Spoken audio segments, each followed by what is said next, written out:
여러분 반갑습니다. 청구박사입니다. 다들 즐거운 주말 보내시고 계십니까?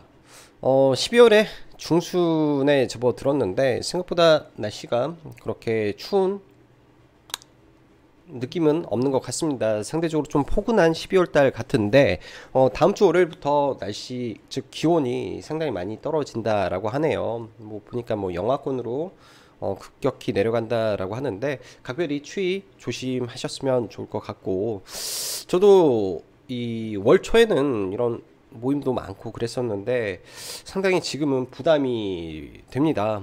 네, 이번 주 들어서 코로나 확진자가 대폭 증가를 하고 또 7,000명대를 3일 연속 넘다 보니까 이러한 우려가 굉장히 좀 깊어지는 것 같아 참 안타까운 마음이 많은데요.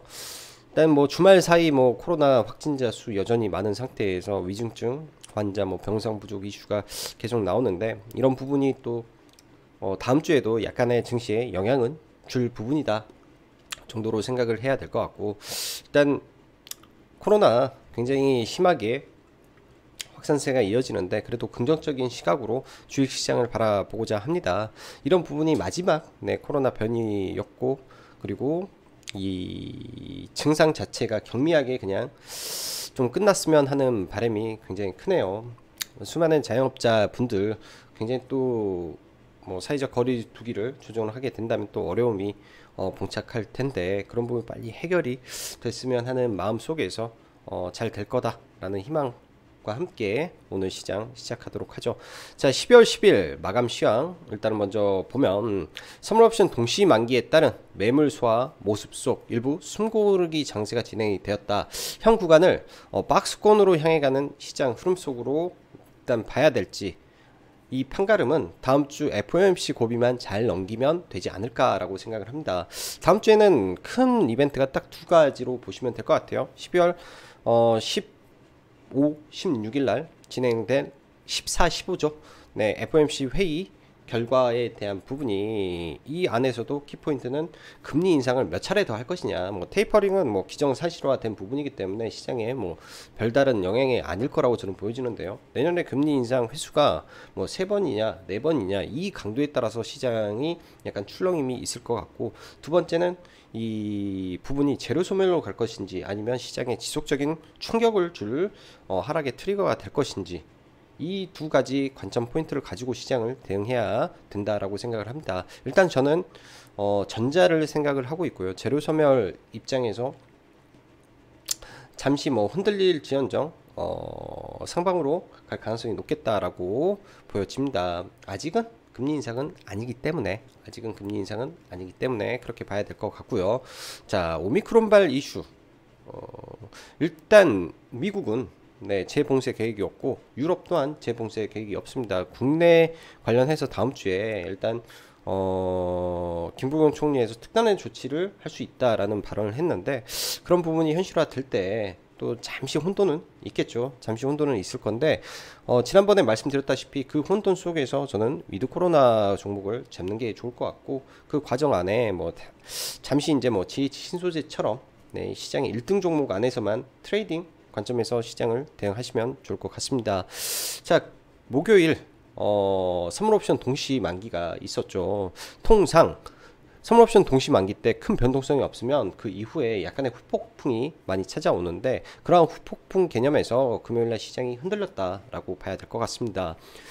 목요일 미 증시가 마이너스 1.7%, 특히 나스닥이 급락을 보였었고요. 다우는 별 다른 흐름이 없었기 때문에 국내 코스피 시장에서는 큰 뭐 하락이라든지 변동성은 제한적이었다라고 볼 수 있을 것 같고, 코스닥 관련해서 특히 이제 테슬라가 마이너스 6%를 급락을 하다 보니 2차 전지 섹터에 대량의 매물 출회가 좀 많이 있었다라고 판단이 듭니다. 그리고 최근 강했던 제약바이오 쪽에서도 일부 차익 매물이 굉장히 많이 나오면서 좀 무너졌는데요. 제약바이오 당연히 지켜봐야 될 것 같고요. 내년 1월 초 중순 그 무렵에 JP모건 헬스케어가 예정이 되어 있죠. 그 구간 언저리에 이번에 1차 반등을 줬고 물량 해소를 한 다음에 밀렸을 때 핵심 플랫폼 가치를 가지고 있는, 또한 대면 미팅이라든지 혹은 뭔가의 발표를 하는, 추가적으로 기술 수출이 가능한 플랫폼을 가지고 있냐 없냐의 판가름이지 않을까라고 보여집니다. 그래서 그런 종목군들에 대한 옥석을 미리미리 좀 체크를 해놓고, 특히 최소한 참가하는지 안 하는지 정도는 체크를 해놓고 몇몇 기업들을 체크해 보시면 좋을 것 같습니다. 자, 다음주 FOMC 이슈만 빼면 별다른 큰 이변은 없지 않을까 라고 보여주면서 시장 보도록 하죠. 일단 지수 장 초반에 개파락 양시장 다 하고 나서 일부 상승 이후에 코스닥 같은 경우에는 매도가 굉장히 셌습니다. 보시면 코스닥 외국인 기관 합세 거의 6천억 가까운 매도가 나왔기 때문에 이에 따른 차익 매물이 좀 나왔고요. 외국인 기준에서 선물 지속적으로 상방에 베팅을 하고 있다라는 점은 시장에 대한 긍정적인 부분으로 해석을 할 수 있을 것 같아요. 통상 금융투자 물량은 단기 물량이 많기 때문에 금융투자의 물량이 나온 거는 이번 파생시장 관련해서 끌어올렸던 단기 물량에 대한 차익 실현을 했구나 정도로 해석을 해보면 될 것 같고, 전체적인 방향은 외국인의 이 매수 동향에 의해서 움직일 확률이 매우 높다라고 생각이 듭니다. 목요일 국내 보면 당연스럽게도 이 오버슈팅을 한 부분에 대한 부분에 이 매물이 나왔고요. 코스피의 경우 3전 SK 하이닉스의 하락폭이 지수보다 더 컸죠. 두 종목을 합산하면 거의 시가총액이 40% 가까운 상태이기 때문에 이 종목군들이 마이너스 2.4%, 마이너스 1.66%, 근데 지수는 0.3%대 하락이었다면, 그래도 0.6%대 하락이었다면 종목군들은 그렇게 크게 타격을 안 받았겠구나 라고 해석이 됩니다. 그만큼 삼성과 SK 하이닉스로 주가를 끌어올렸던 부분에서의 나온 차익 물량이기 때문에 그런 부분은 뭐 견주했다. 대신 2차전지와 게임주 시총 상위 종목군들에 대한 비교적 많은 매물 출회가 나왔기 때문에 이런 종목군들이 고점 경신을 하기보다는 박스권 흐름에서 계속 진행될 가능성이 높지 않나 생각이 듭니다. 고점 경신보다는 핵심 종목 안에서 박스권 트레이딩 부분이 가능할 것 같고요. 코로나 확진자가 지속적으로 7,000명을 유지하면서 여전히 시장의 부담인데, 이 때문에 이 관련된 종목군들, 안 그래도 지수와 수급이 안 좋다 보니 풋 종목으로 관련된 뭐 GH 신소재라든지 장중에 이런 섹터의 종목군들이 좀 움직이는 정도로 봐야 될 것 같습니다. 자, 미국 시장 생각보다 강했어요. 미국 시장은 높은 CPI, 즉 소비자 물가지수의 발표를 우려 삼아서 국내 시장 개장 시간에서도 이 선물이 그렇게 썩 좋은 모습은 아니었는데, 일단 이 부분에 대해서 바이든이 그런 말을 했었죠. 일부 수치가 반영이 안 된 것이다. 너무 놀라지 마라. 근데 예를 들어서 그거보다, 그러니까 예상치보다 더 높게 발표가 됐다라고 하면 시장은 약간의 충격이 있을 수도 있었을 것으로 보이나, 예상치와 부합하는 내용이 나왔기 때문에 시장은 큰 충격 없이 넘어갔고요. 참 이게 귀에 걸면 귀걸이, 코에 걸면 코걸이라는 게 뭐냐면, 과거 이제 인플레이션이라는 재료로 예를 들어서 금요일날 시장이 하락했다면 분명히 시황적으로는 그렇게 말이 나왔을 것 같습니다. 인플레이션 우려가 가중되면서 경기 침체에 대한 우려로 인한 주가가 하락했다 라고 할 텐데, 주식이 올라 버렸기 때문에 인플레이션은 꼭 경기 호황이다 라는 말로 이렇게 걸어서 좀 시장을 해석한다 라는 부분입니다. 그래서 이런 시황적인 부분은 크게 의미를 둘 필요는 없을 것 같고요. 뭐 현재 지난번에도 한번 언급을 드렸다시피 이 원자재의 흐름이 가장 크게 인플레이션을 야기했었고, 물류비의 상승이 인플레이션을 야기했습니다. 자, 뭐 그 외에 수많은 이 요인들도 있겠지만 크게는 두 가지로 바라볼 수 있는데, 일단 이 항만의 이 적재라든지 이 하역 작업이 속도를 내고 있다라는 부분에서 이 또한 이 공급망 이슈를 해소할 수 있는 부분이 될 거고요. 최근에 보면 원자재 값이 상당히 많이 내려와 있습니다. 물류비 또한 상당히 많이 내려와 있죠. 이를 통해서 우리가 본다면 공급망 이슈로 피해를 봤던 종목군들이 움직일 수 있는 약간의 이 틈을 줄 수 있는 재료가 나왔다라고 그냥 해석을 해버리면 될 것 같습니다. 뭐 단순하게 뭐 인플레이션이 무슨 경기 호황에 대해서 인플레이션이다 뭐 이런 이 말도 안 되는 이 귀에 걸면 귀걸이, 코에 걸면 코걸이식 시황이 아니라 그냥 팩트에 기반한 내용에서 시장을 바라보는 게 저는 좋을 것 같다라고 보여지고요.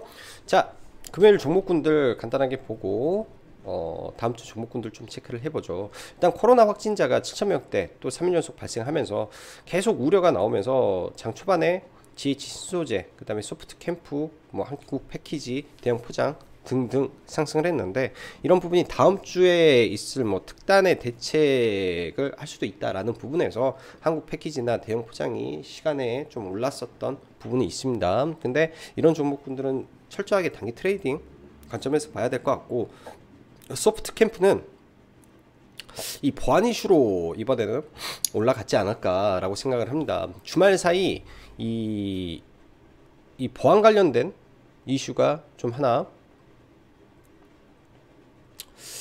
터졌는데요. 주말에 보안 관련된 이슈가 하나가 터졌는데, 마인크래프트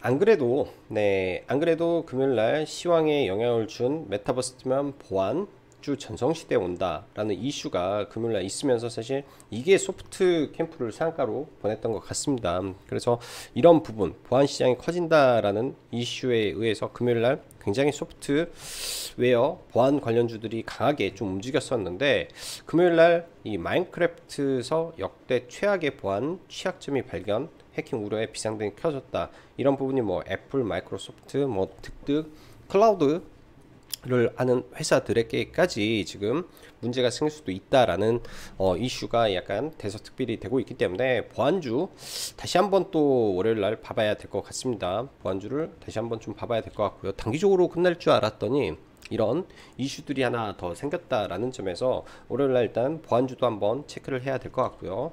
뭐 보안주 일단 금요일날 강하게 올랐고, 최근에 추세가 제일 좋았던 종목이기 때문에 일단 뭐 지니언스 봐야 될 것 같고요.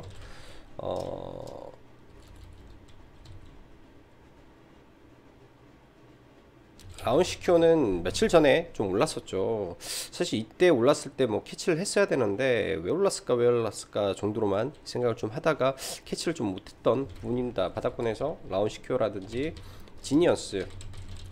지니어스가 일단 대장으로 좀 자리매김하면서 일단 가장 강하게 올라가고 있다 정도로 봐야 될 것 같고, 한 차례 더 급등을 하는 모습이 나올 수도 있기 때문에 일단 체크는 해두고 봐야 될 것 같습니다. 파이오링크라는 종목도 실적이 괜찮은 보안주 중에 하나죠. 상승 추세 안에 있는, 그러니까 역배열 종목은 아닌 정배열 종목의 보안주기 때문에 이 또한 또 체크를 해 봐야 될 것 같고요. 자, 드림 시큐리티, 근데 역배열보다는 정배열 종목이 조금 더 낫겠죠.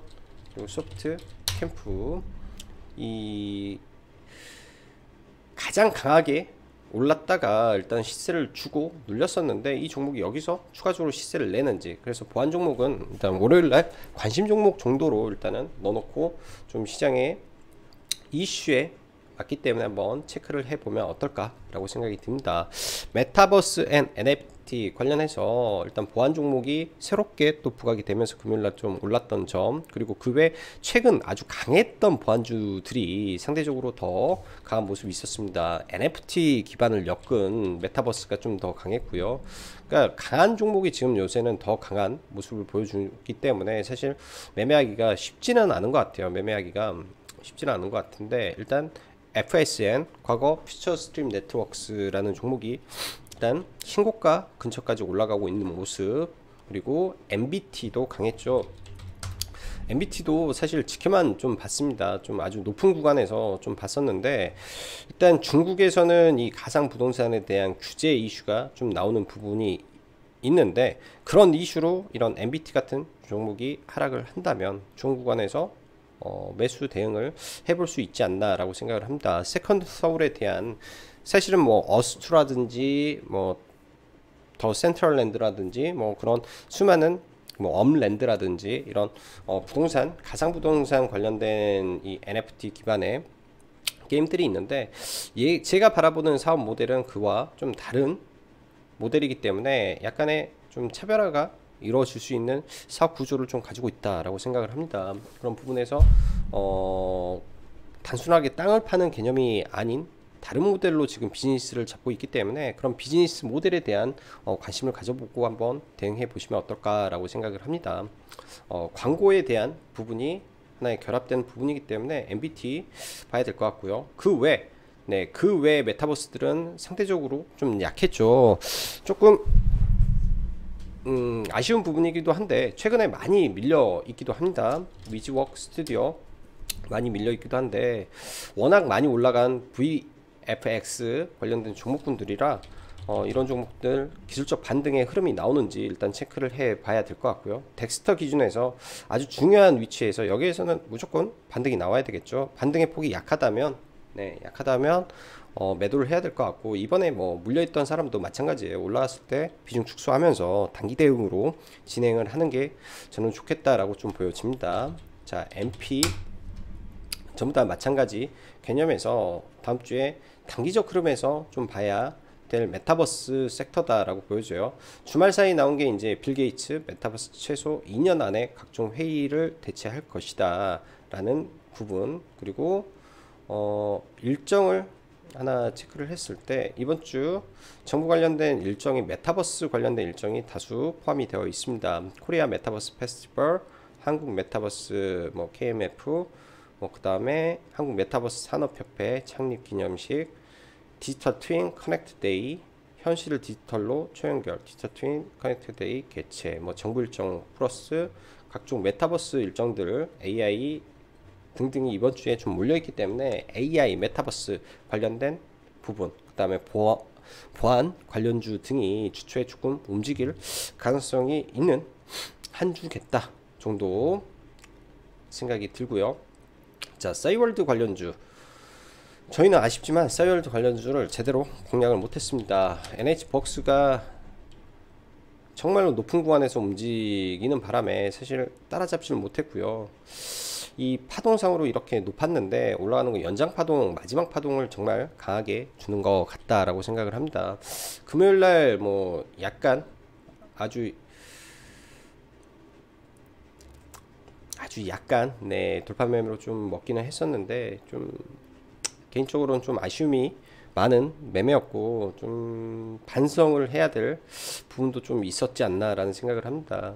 이 박스권 이 구간이 사실은 굉장히 좋은 구간이라고 알면서도 사실 여기에서 끝까지 끌고 가지를 못하는 점이 개인적으로 좀 아쉬움이 많네요. 한 5% 정도의 수익 구간은 뭐 취하긴 했었는데 좀 아쉽죠. 그리고 이런 구간이 사실 돌파자리로 추가 매수를 하면서 치고 올라갔어야 되는데 그만큼 금요일날 싸이월드 관련된 이슈적으로 종목이 강했다라는 반증이지 않나 라고 생각을 합니다. 그 외에 뭐 한글과 컴퓨터 추가적으로 상승이 나왔고요. 자, 다음 주에 본격적인 싸이월드가 진행이 될 텐데 이런 후발주들이 돌파를 할 것인지 아니면 지속 가고 있는 NH벅스가 더 갈 것인지, 보유자분들이라면 추가적으로 끌고 가는 게 저는 맞지 않나 생각을 하고요.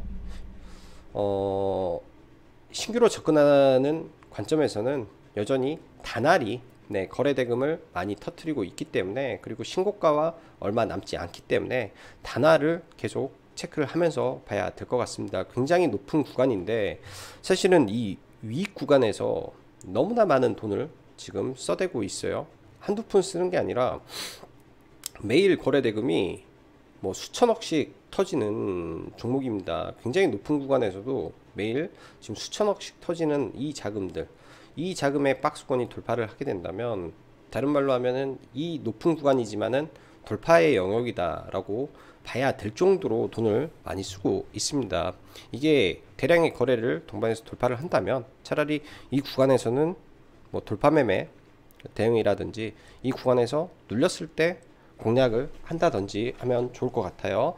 페이코인의 저변 확대에 대한 부분이 굉장히 긍정적으로 사업을 펼치고 있는 부분에서 세계의 무대로 나가기 위해서는 현재 가지고 있는 페이코인의 이 생태계를 이더리움으로 바꿔주려는 계획을 하고 있습니다. 그런 부분이 현실화가 된다면 일단 저변 확대가 되는 부분이기 때문에 어찌 보면 페이코인은 플랫폼으로서 그리고 이 가상사업자로서의 이 밸류를 인정받을 수도 있지 않나 라고 생각이 들어요. 사실 얘가 기존에 있던 종목이 아니라 신규 상장 종목이었으면 지금보다 더 높은 밸류를 받았을 수도 있는 종목이다 라고 보여집니다. 그래서 다날도 지속해서 봐야 될 것 같고요. 다날도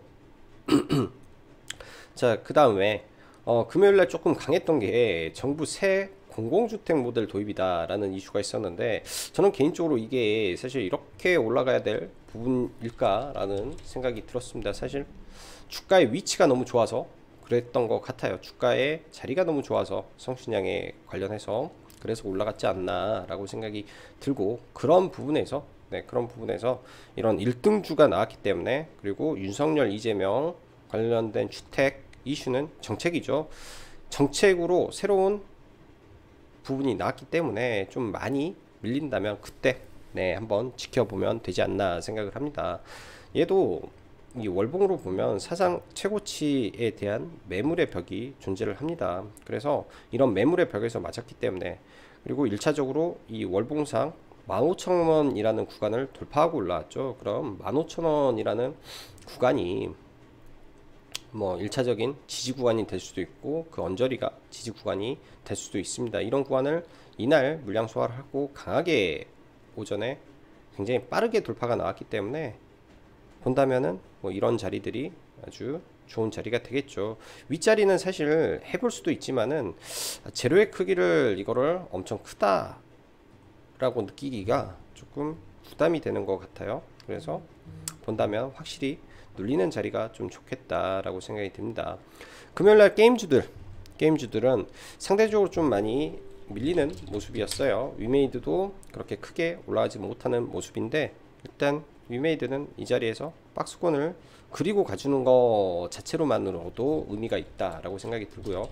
펄어비스가 이 마마에서 도깨비 주제곡을 론칭한다라는 이슈가 있는데, 그게 다음 주에 어떻게 작용할지, 그 밖에 카카오 게임즈 등 굉장히 많은 매물이 좀 출회가 됐습니다. 전반적인 코스닥 시총상위 2차전지와 제약바이오 그리고 게임주의 매도가 많이 떨어졌기 때문에 그런 부분에서 좀 나왔다라고 생각이 들고, 카카오는 이제 또 카카오페이 이 임원진들이 매도를 했기 때문에 그런 부분에서도 물량도 좀 나왔지 않나 라고 생각이 듭니다. 좀 더 밀리는 거 지켜봐야 될 것 같고요.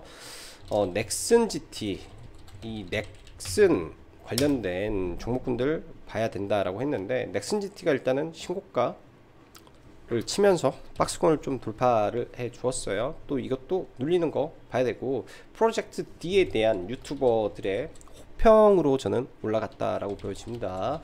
넷게임즈가 좀 아쉬운데 힘을 좀 못 내서 넷게임즈도 아마 따라가는 흐름 나오지 않을까 정도로 생각이 들어요. 그래서 1등 2등주의 희비가 좀 갈려버렸다라고 생각을 합니다. 원래대로라면은 이 넷게임즈가 이때는 치고 가는 모습이었었는데, 이번에는 넥슨 GT가 최근에 이렇게 올라오다가 더 강하게 좀 올라가는 모습이네요. 왔다 갔다 하지 않을까 라고 생각이 들고, 컴투스 그 다음에 게임빌, 이쪽은 내년에 지속적으로 봐야 될 섹터라고 저는 보여집니다. 컴투스도 마찬가지고 게임빌도 마찬가지인데, 내년 1분기에 서머너즈 워를 P2 게임으로 출시를 하죠. 그래도 IP가 나쁘지 않으니까 그런 종목군들 있어서, 저라면 이제는 이 자리들을 지키는지만 좀 체크를 해 볼 거라고 생각이 듭니다. 예를 들어서 펄어비스가 잘 보시면 이렇게 강한 흐름을 주고 눌렸다가 올라가죠. 이때는 박스권을 돌파 시도하고 눌렸다가 다시 올라가고 돌파 이후에 조정 붙고, 그 뒷파동이 나올 수 있는 게 저는 컴투스일 확률이 높다라고 보여집니다. 그래서 컴투스 잘 지켜보고, 게임빌도 마찬가지인데, 게임빌은 이제 지주사 영역으로 들어갔기 때문에 코인이 발행이 됐을 때 그때 게임빌을 지켜봐야 될 것 같아요. 자, 자, NC소프트 눌리면 저는 좋다 정도로 보면 될 것 같습니다. 자, 금요일날 S&P 500을 보면 참 재밌는 게 애플이 신고가를 쳤고요. 마이크로소프트도 좀 따라가고 있습니다. 거기에 포드와 GM 이쪽이 굉장히 강했는데 이 전기 픽업차에 대한 이슈가 일부 있었지만 차량용 반도체 공급망 해소에 대한 부분도 따라왔다라고 보여집니다. 현재 현대차와 기아차 굉장히 좀 어려움을 보이고 있지만은 이쪽 섹터들 내년에는 좋아질 가능성이 매우 높습니다. 그렇게 된다면 뭐 그동안 뭐 소외됐던 위아라든지 코오롱, 플라스틱이라든지 뭐 화신이라든지 지금 눌려있는 종목군들 다시 한번 올라올 수 있는 계기가 되는 이슈들이라고 저는 보고 있기 때문에 자동차 부품주들, 부품주들 특히 친환경 차에 대한 부품을 생산하는 차량 경량화 관련된 종목군들 위주로 체크를 해 두는 게 좋겠다라고 보여져요. 이번 주 정부 일정을 간단하게 보면 이 화요일날 2020년도 자동차 예산을 대폭 확대한다, 미래차 전환에 집중 지원한다라는 이슈가 있습니다. 미국도 바이든 대통령 하에 전기차에 대한 지원을 대폭 예산을 늘리죠. 이런 부분이 다시 한번 2차전지 섹터를 올려줄 것인지, 자동차 친환경 부품을 하는 종목군들을 올려줄 것인지는 일단 열어봐야 알겠으나 일부 영향을 줄 수 있는 재료다 라고 좀 보여지네요. 일부 영향을 줄 수 있는 재료다 라고 생각이 듭니다. 자, 그리고 금요일날 뭐 언급을 잠시 했던 목요일날 마인즈랩이 조금 많이 밀렸죠. 고가 대비해서. 이거는 두 가지 개념에서 봐야 될 것 같아요. 매집일 수도 있고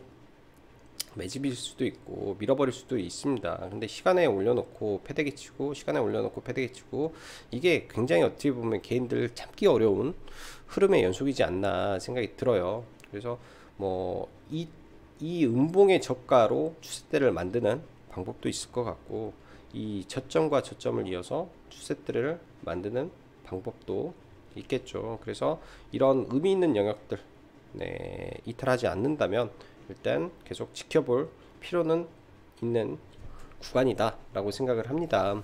저도 일부 종목을 좀 들어가서 약간 물려 있는데 이런 구간들 보면서 좀 대응을 해볼 생각이고요. 마인즈랩도 왜냐, 공모가가 싸기 때문에, 공모가 자체가 싸기 때문에 뻥튀기 되어 있는 종목은 아니기 때문에 관심을 가지고 있다 정도로 보시면 될 것 같습니다. 자, 그 밖에 이 좀 신고가를 치는 종목군들 보면은 K카 굉장히 지금 강하게 올라가고 있죠. 고가와 고가에 이 돌파를 하고 이렇게 추세가 우상향하는 종목군들이 사실 상대적으로 돌파가 굉장히 많이 나옵니다. 단기 트레이딩을 할 때는 이런 종목군들 위주로 계속 관찰을 하면서 대응을 해야 될 것 같고요. 그렇기 때문에 다음 주에 뭐 이제 강한 이슈를 동반한다면 이런 종목군들이 강하겠죠. 그리고 이번 주 금요일 날 또 올라갔던 종목 중에 이 페이스북 관련된 종목이 하나 나왔는데, 페이스북의 이 플랫폼, 새로운 플랫폼이 또 나왔죠. 페이스북 호라이즌 월드 출시가 되면서 이 과거 이 오큘러스에 납품을 했던 이력으로 뉴프렉스가 상승을 했는데, 워낙 일단 시가총액 자체가 1,500억이기 때문에 과거에 이 서진 시스템이란 종목이 어찌 보면은 이 메타버스 관련된 디바이스로 대장을 했던 종목입니다. 디바이스로 대장을 이렇게 했던 종목이 서진 시스템이죠. 그런 서진 시스템의 돌파자리의 모습이 비슷하지 않나 라고 생각이 좀 들어요. 뉴프렉스가 그런 구간에서 지금 올라오는 모습이지 않나 라고 생각이 듭니다. 오히려 매집은 이런 구간에서 진행이 돼서 단기 박스권을 만들었고 이 박스권에서 일단 뭐 레벨업을 이 구간에서 하고 지금 또 한 번의 파동을 만들어 가는데, 이게 이제 3차 파동 구간으로 들어가지 않았나 라고 생각을 합니다. 그래서 이런 종목이 좀 밀렸을 때 자리 잡고 이 추가 파동이 나오는지 정도 체크하면서 보시면 좋을 것 같네요.